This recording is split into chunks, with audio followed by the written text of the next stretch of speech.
So we are continuing on with our talks of the forest law. And what we want to talk about today is water systems. This is another aspect of forest law. And the water systems can be river systems, they can be ponds, they can be creeks, they can be the ocean, they can be waterfalls, it doesn't matter. The idea of the water system, the water systems, is essentially the same. And briefly we talked about this before, but we want to go a little bit deeper into it today. When you look at water, of course there is the fluidity of it, right? But it's also dense and very heavy when it's in a group, if you like.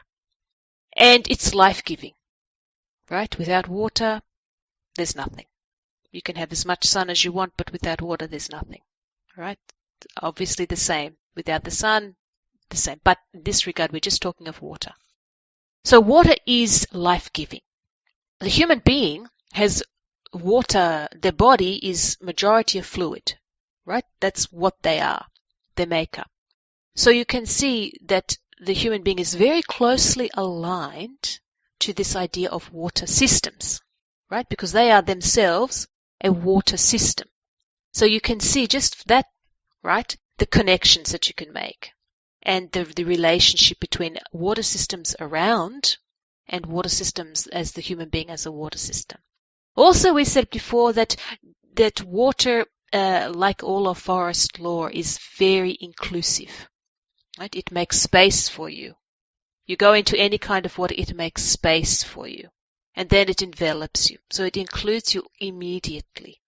And the idea of the water systems is, of course, not just about the liquidity of it and the density and the heaviness, but it's also very, very linked to flow, right? Because when water is stagnant, it becomes rotten, if you like, right? If it's stagnant.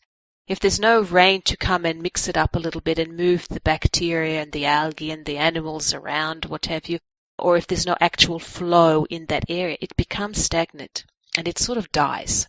You could say that it sort of dies. And in many regards, when you look at that, right, and then you look at the human, you can see the similarities.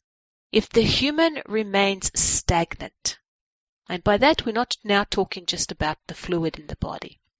We're talking about every aspect of the human, mentally, emotionally, physically, spiritually. If they remain stagnant, not exploring, not developing, not growing, not thinking, then it's as if they become dead. And we don't mean in the literal sense. It's just that they have this pallor, right?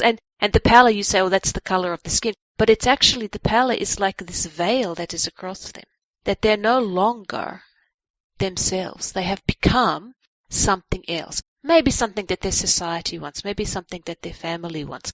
Maybe it's just that they do not have the energy any longer to try and think, do something different, be who they want to be, all of these types of things. So we would say they get this pallor. And when you look at water that's stagnant, that also happens. It actually gets this grime on the top, like a pallor for the water.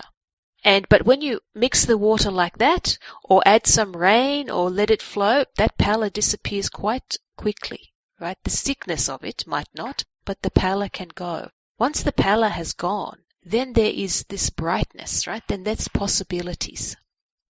The sun can shine. It sparkles on the water. There are possibilities. And so for us, when we are looking at human beings and relating forest law to that, which we do all the time, right? Forest law absolutely underpins the way that we heal.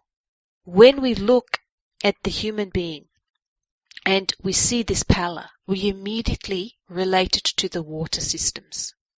And we might look at that individual's water system, right? Their blood, their fluid, as in how they are digesting, hormones, all of this type of thing. We would look at all of that, right? To see what is being blocked, where is it stopping, where is the stagnation happening. And it could be anywhere.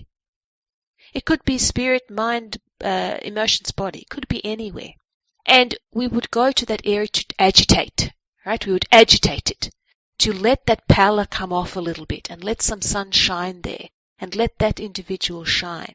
But you can't leave it there, right? Because if you do not then delve deeper into the water, right? And go down and take all of those reeds and weeds that are maybe clogging up, take some of them out, get rid of them. Maybe you need to clean, maybe there's algae in there that's causing some problems and getting rid of that, right? If you don't do that, you have the same problem. It's the same with the human being. Yes, we can go there and agitate a little bit, but then we have to go, why? Why? Who are you? Where are you? Why? Right? And that gets deeper and deeper and deeper down into that water until we can rip out what is down there and throw it away and really bring that person out of their stagnation and give them the courage to actually go on their journey. And the people that are the ones that often go into this stagnation point are the ones that know. They're the ones that know, but nothing around them is encouraging that knowing. So that's what we try to do.